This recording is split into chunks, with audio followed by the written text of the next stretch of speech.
Hey guys, it is Wednesday morning. We're having a bit of technical difficulty over here. James, thank you so much, by the way. James Bonato messaged me and said, Ann, we can't see you. And I'm so glad you did. We were troubleshooting over here. Our guest Naheed Oberfeld is having a hard time. I'm hoping she comes on. If she doesn't, I actually have a bit of a rant I can give you today, which is not so much a rant as some really, really good advice. So if that doesn't happen, then maybe I'll give you that tomorrow. In the meantime, we are on episode 45 of this little show that we started with simply the idea of helping small businesses get in front of people. But what we found when we started the show is that people who run businesses can teach other people so much. So we have started doing this on a regular basis and as a way to not just introduce you to other businesses who are out there that might be something useful to you, but to help you see the lessons they learned, the things they have done to get through the harder times and find their way back into a better place in their business.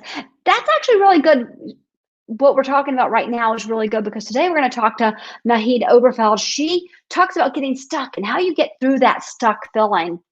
While we're waiting for her, she's still not here. I want to ask you to please ask me some questions. Give me some, help me fill some space here.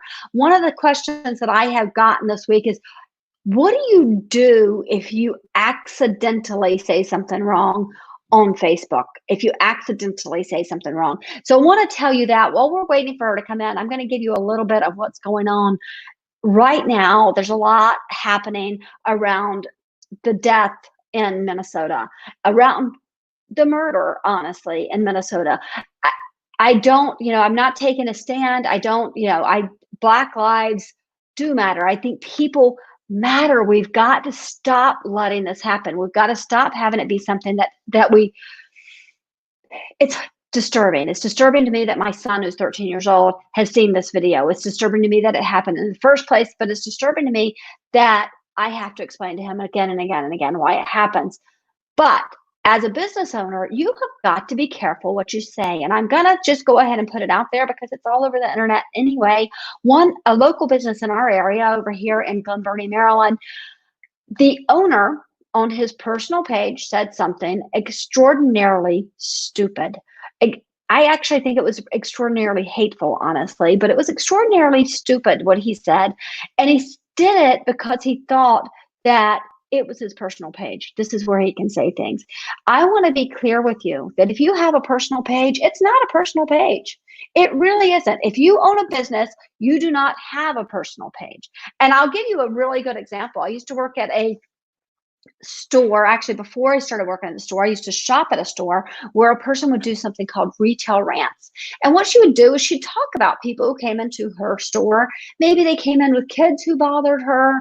Maybe they came in and they didn't like the material of a certain thing. But she would always say something a little snarky, and she thought it was funny. And this is why she did it.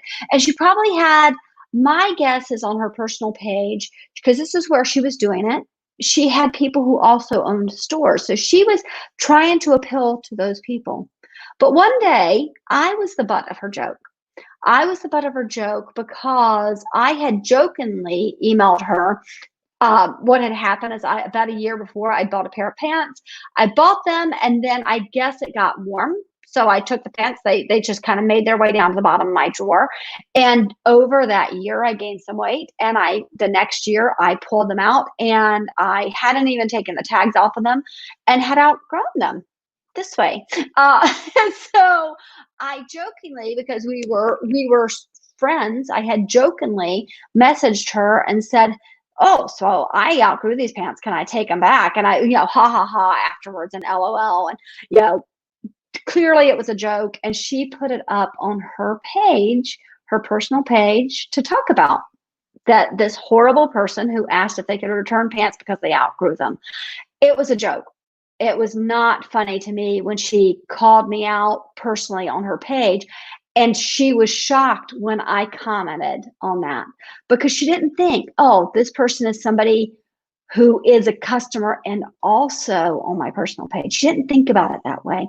So when you're talking about current events, you're talking about something that's happening, you don't have an opinion unless it is something extremely important to you. And you guys, if you know me, you know I have a transgender child. You know I run a suicide prevention charity. You know that people in the LGBT community are really at risk of dying by suicide. And so to me, that is something that is important to me. If I see somebody bashing an LGBT person, if I see them doing something that is really just outrageous, I'll probably stand up for it. I thought maybe that was Naheed. It's not. Hopefully she will call in and tell us what's going on and let us know. Hopefully she'll become a part of this because I'm really excited about her being on the show today. I'm really excited about having her on because she's really good. But I do want to talk about that. Everybody, if you were in our area, it was a local ice cream shop, and the owner said something extraordinarily egregious. It really was. I can't believe I'm going to do this on the air, but I am. Naheed, is that you? Hello? No, this is Lauren. Oh, Lauren, can I give you a call right back? I'm literally live on Facebook trying to interview somebody. Sorry. Thank you. All right. There you go. Naheed, I thought that was you. I answered the phone online because I'm like, maybe she's going to do it this way. So we'll have to cut that out of our podcast. How are you? I am well. Thank you so much for your patience and the patience of all your viewers out there. Technical difficulties are something else, aren't they? Yes, and doing it live is really a whole new ball game. It really is. And actually, this is one of the, we did have another one a couple of weeks ago. So I'm like, I'll just start talking. So we were talking, I went into I talked a little bit about being stuck, but honestly, I moved into how you don't have a personal page on Facebook. You may think you do, but anything you say on Facebook, if you own a business, is part of your sphere out there. So you just have to be really careful what you say. So, yeah. But go ahead and tell us what you do. Tell everybody what you do.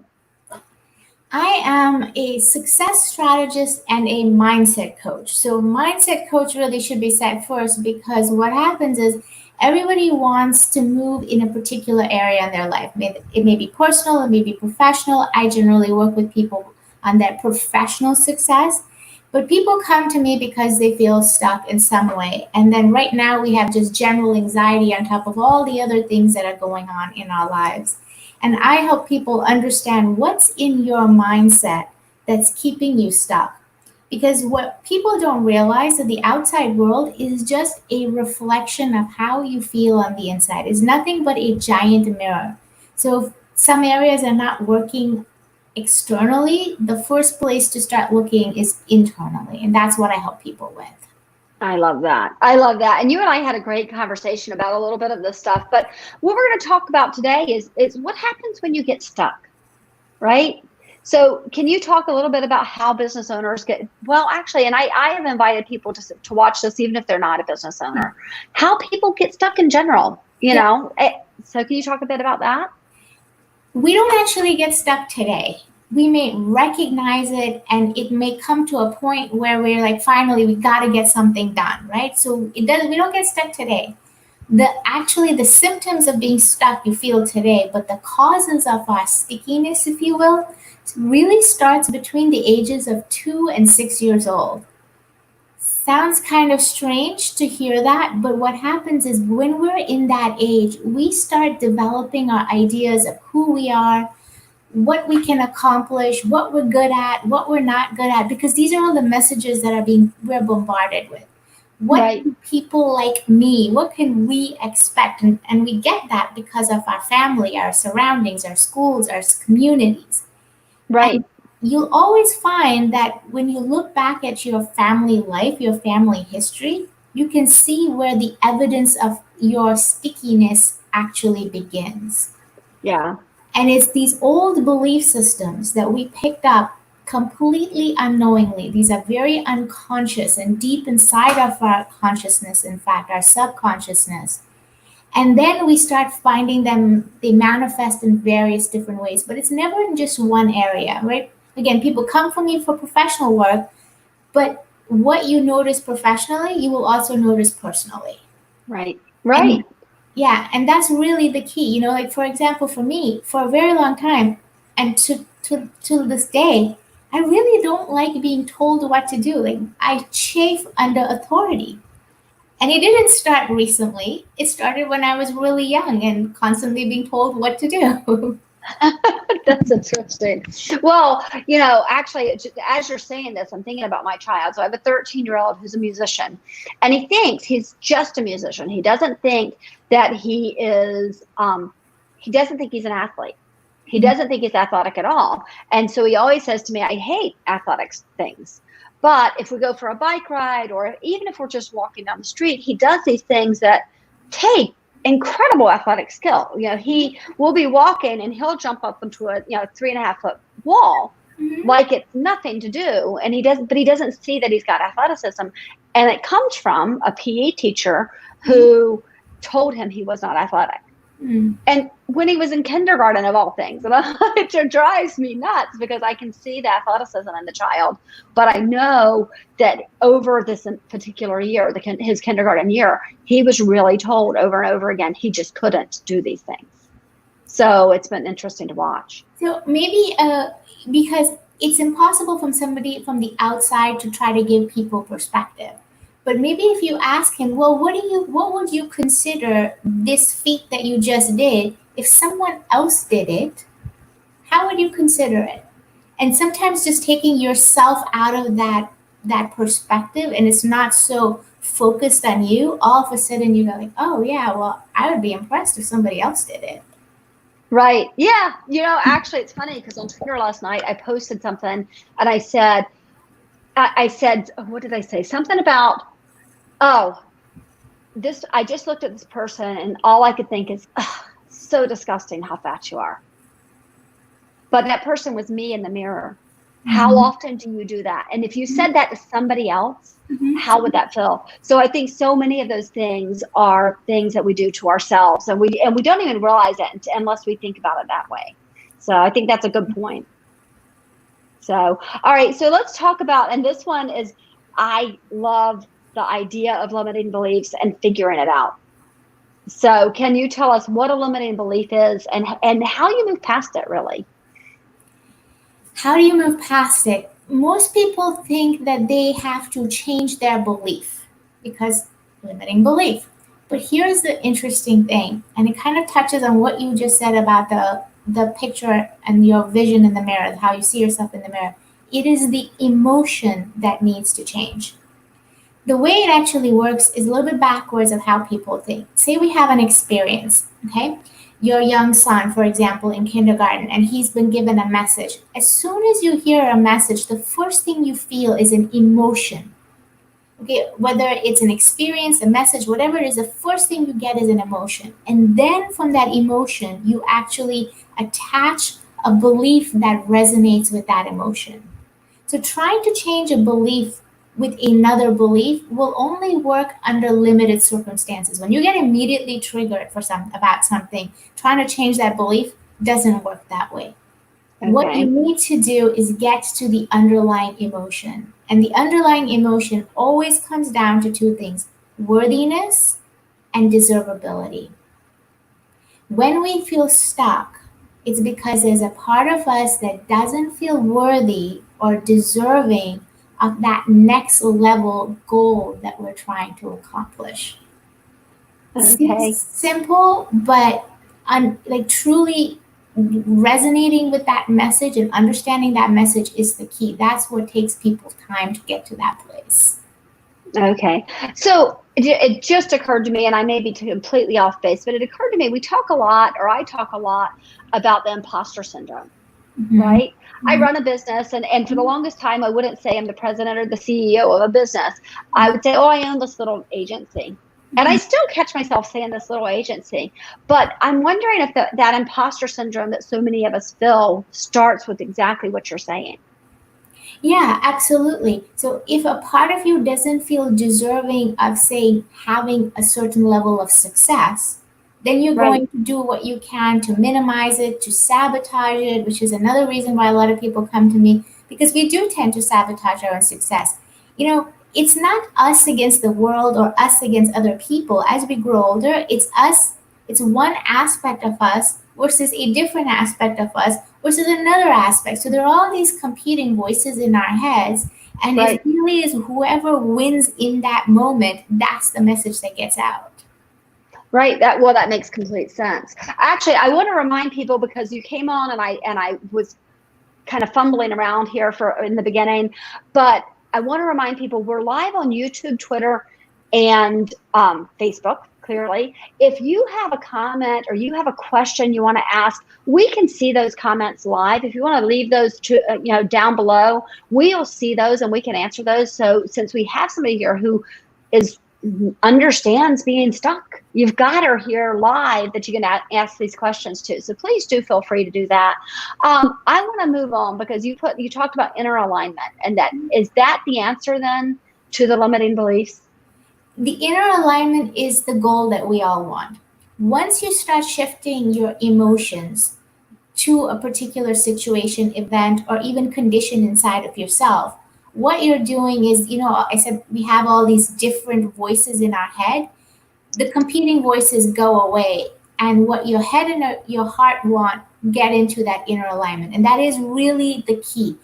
Anytime you manifest something, it doesn't matter whether it's something big, something small, it's because all of you or most of you really, really want that.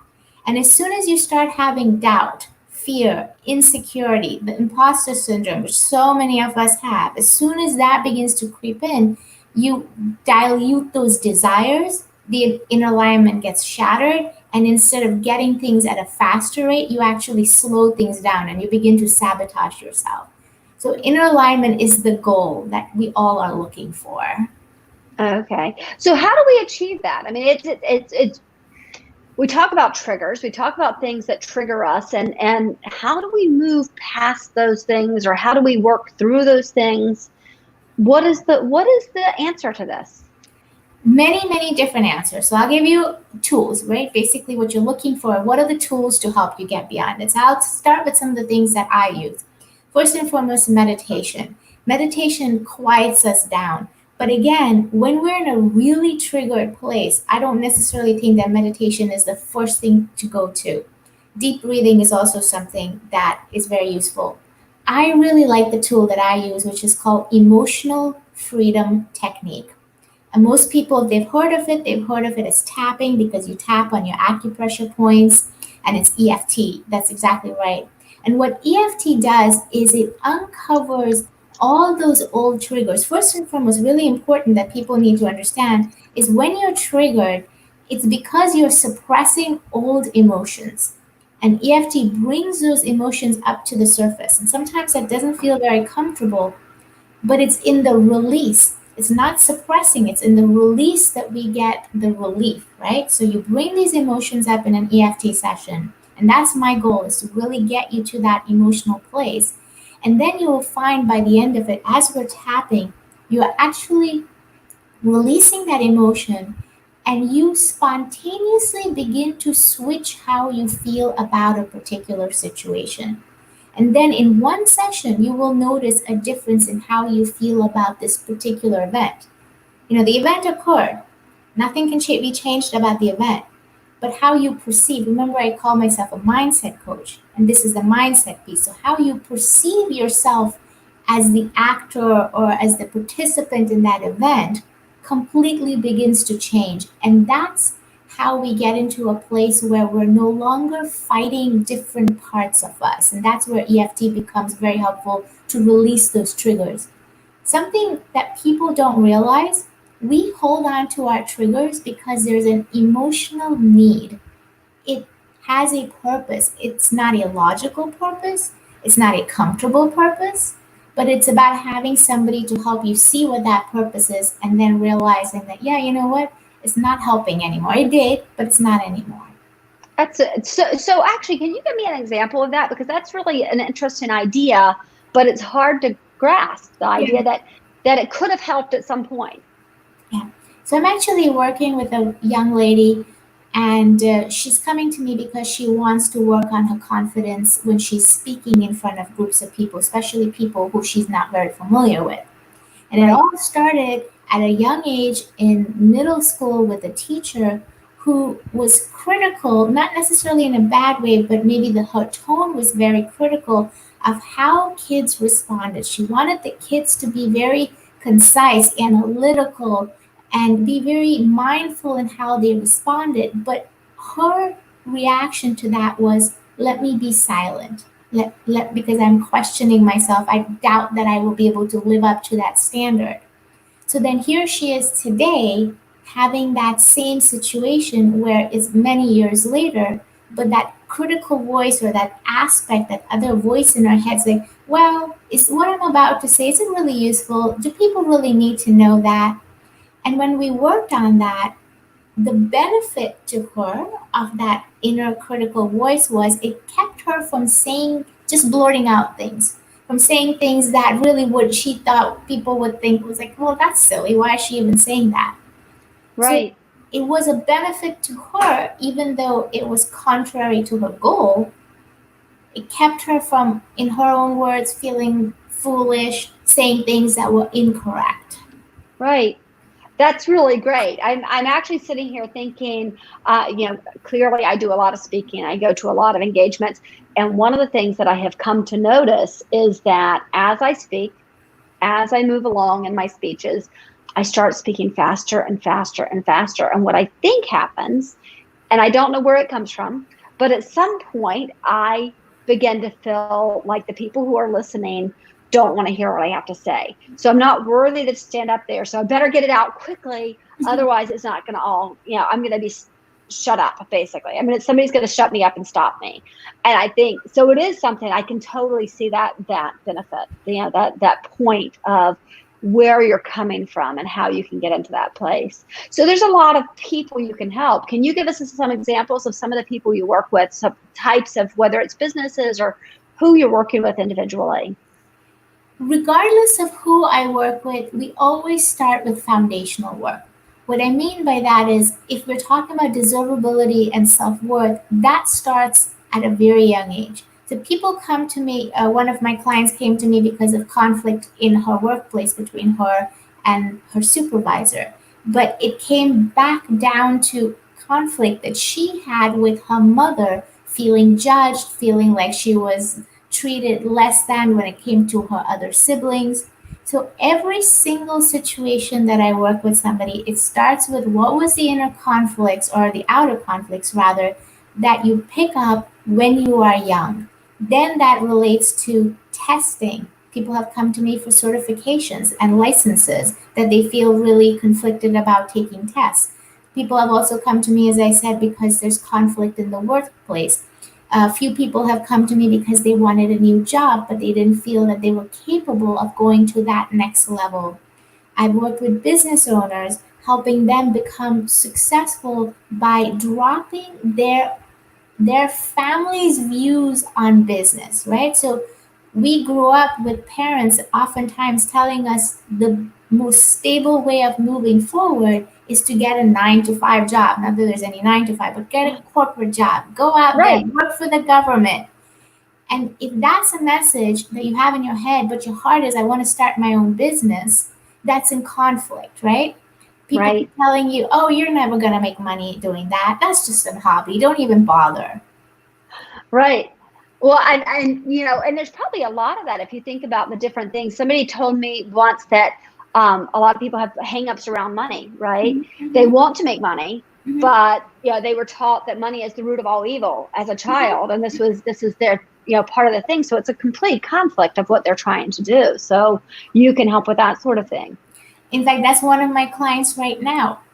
Usually it comes from the father side. I'm not quite sure why it's usually the father side, but the message from the father tend to be going after money, wanting money in and of itself is somehow making you greedy. It's going to change you. It's going to make you into a person that nobody's going to want to be around. And of Right. course, it always starts with that person's beliefs about money, right? I mean, it's their messages that are then being passed on, and they're getting those messages from their own families.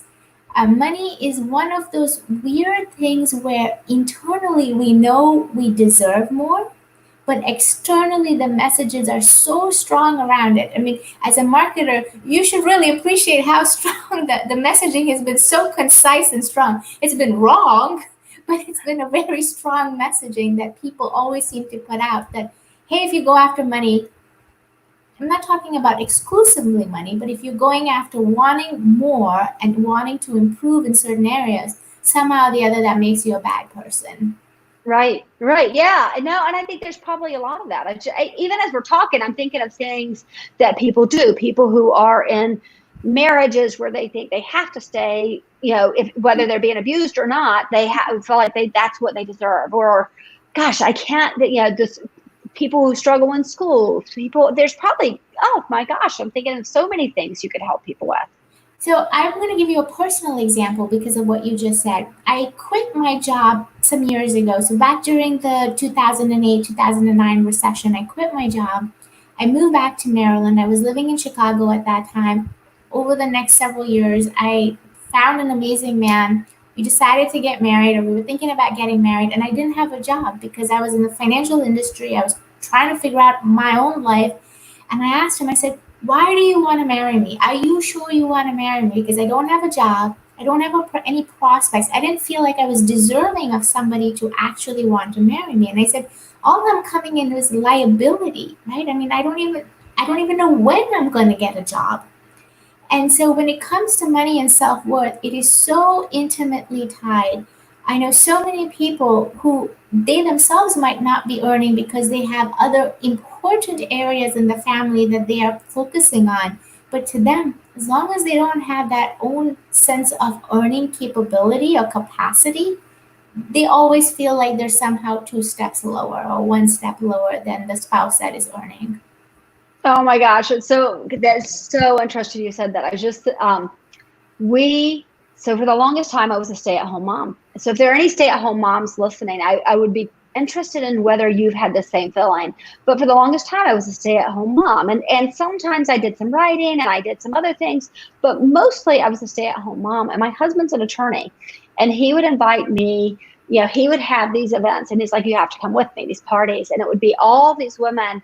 And I felt horrible going to them because I was worthless. I was just a mom, right? That's all I was. And I couldn't see my value.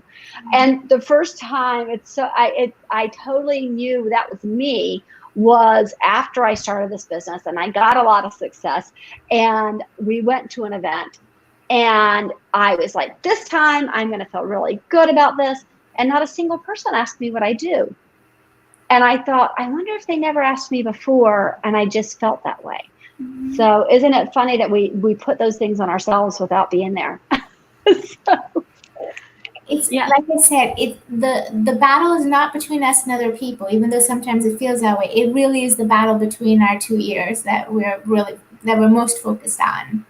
right. Well, I love that. I think that's really good. So I want you to tell everybody how they can find you. And I think I've got this, oberfeldcoaching.com. Are there other ways that are better to reach you? This is a great way because you will first learn a little bit about what kind of things that I work with and what EFT is. I have a whole page just devoted to EFT. If anybody has heard of Jack Canfield, he's very big in this space. He has an interview specifically on EFT, so you can learn a little bit more. I am on LinkedIn. I am on Facebook. I am actually running trainings, so I do these private Facebook groups for specifically for the trainings that I am part of. But Oberfeld coaching is a great way to give me to just reach out. And what I offer people is a free consultation during which I can guarantee you that you will walk away with clarity to understand where exactly you're stuck. You might decide not to do anything more, or maybe you might decide to do it later. It really doesn't matter. But just understanding how you are holding yourself back. In other words, what's the benefit of being where you are?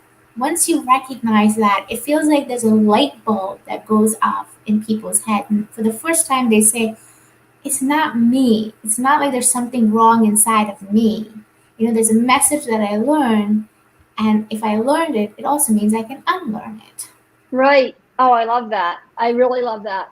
Well, we have had a lot of comments over here. Karima Davis said that she loves EFT. So let me see if I can pull that one up. We have a bunch of them. She says it's super effective.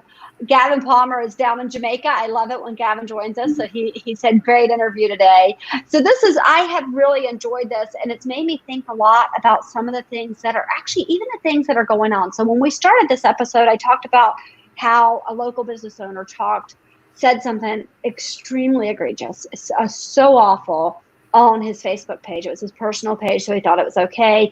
And it has pretty much ruined his business in a matter of about 4 days. And I think it may be a permanent ruined from what he said. But it occurs to me that people who are holding in, there are a lot of people, and hopefully I'm not stepping anywhere when I say this, but there are a lot of white people, honestly, who are intimidated by or angry at or bothered by the Black Lives Matter movement. And they've said, I've heard them say, it's aggressive, that makes them feel less than. And my bet is that EFT and thinking about where you're stuck is part of that there's something in them that believes that they're being attacked, and it makes them feel attacked. And then they say stupid things.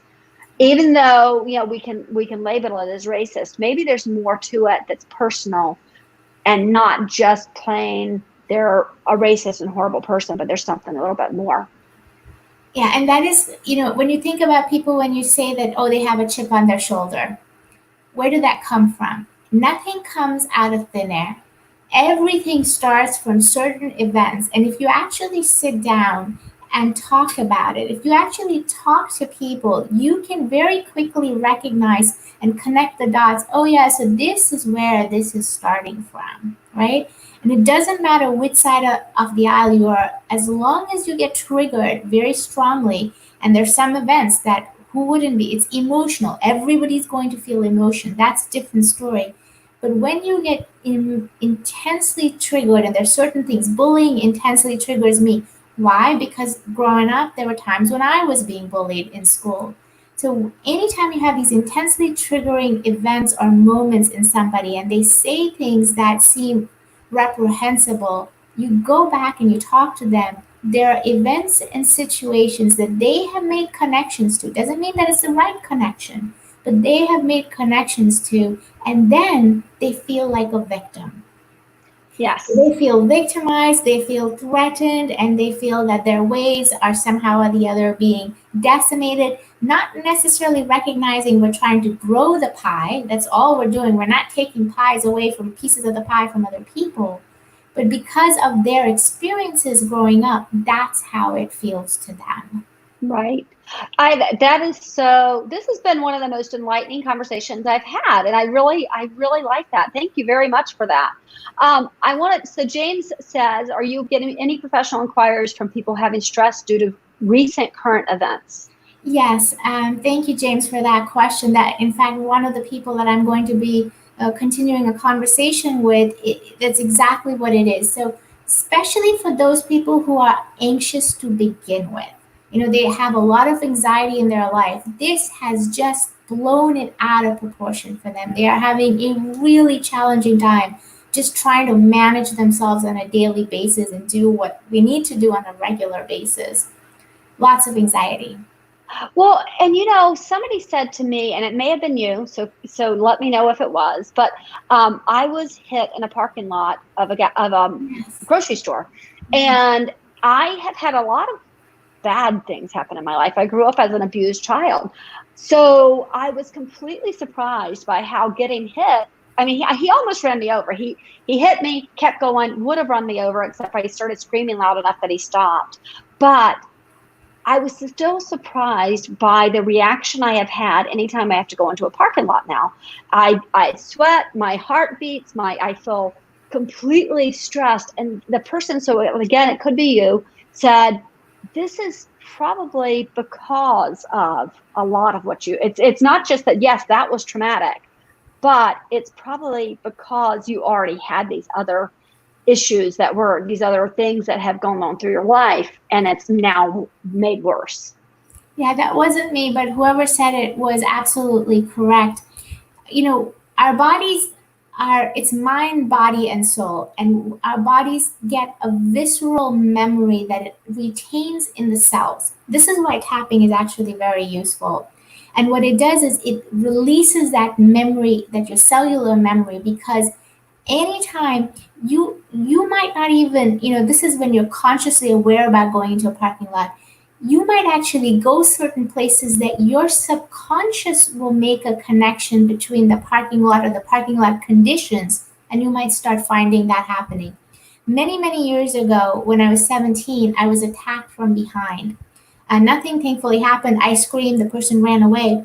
But I didn't realize this, but for many years later, I could not have a person walking behind me. It didn't matter if it was male, it doesn't matter if it was female, it doesn't matter if it was the other side of the street.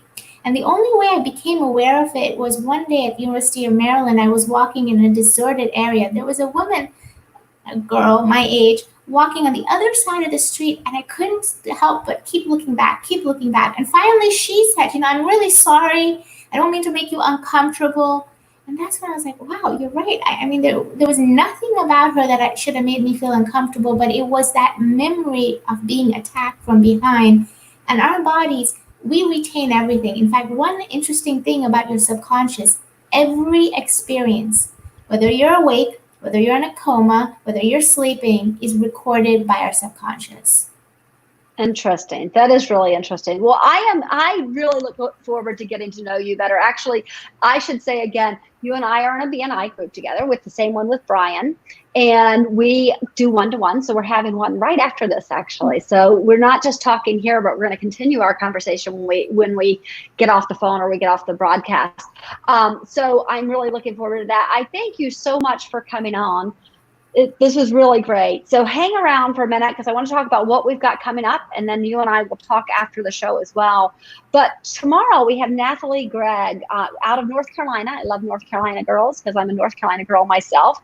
She's coming on to talk about what it means to lead loudly. And I am so excited about this because Naheed, you may not have known this, but when I came out of the first interview with BNI, with your BNI, our BNI, I said to my husband, I'm not sure what they thought. I think they were like, oh my God, what just happened? This woman's a little crazy, because I'm fast and I'm loud and so when I met Nathalie, I was so excited about this idea of leading loudly, because I'm like, if that doesn't describe what I try to do, there's nothing else for it. So I'm really excited about that. I want to remind you to please, if you are listening to this on a podcast, please subscribe to the podcast. That helps us a lot. We've had over 400 podcast listens so far. We're hoping to build that. We've been doing it for about 2 weeks. And I want to remind you to subscribe on YouTube. We're trying to build that as well. And then finally, if you want to learn more about digital marketing, you can come to ASMMdigital.com or you can go to ASMMcampus.com. Either one, you're going to find somebody to help you with your digital marketing, whether it's to help you figure out how to do it yourself or help us in our office. We can help you as well. So I want to thank you again, Naheed. This was absolutely wonderful. I'm sorry you had technical difficulties, but I'm so glad you were able to join us. Thank you. Thank you for giving me this opportunity. Yeah. All right, guys, I will see you tomorrow. We've got 2 more episodes this week, and it's been a good week so far. Take care. Bye-bye.